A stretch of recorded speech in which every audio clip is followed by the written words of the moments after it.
مالك بن نبي يعني عن مشكلة الحضارة. مشكلة الحضارة.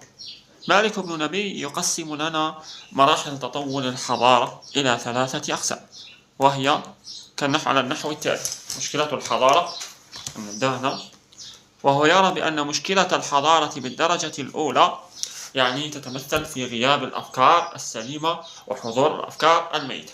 يقسمها إلى 3 مراحل، هي مرحلة أولا الروح، مرحلة العقل،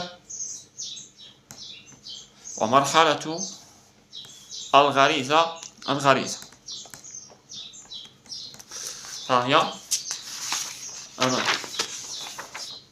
مرحلة الروح والعقل والغريزة. لما نتكلم عن مرحلة الروح، ماذا يقصد بمرحلة الروح؟ تحديدا في الحضارة الإسلامية، مرحلة الروح يقصد بها من منذ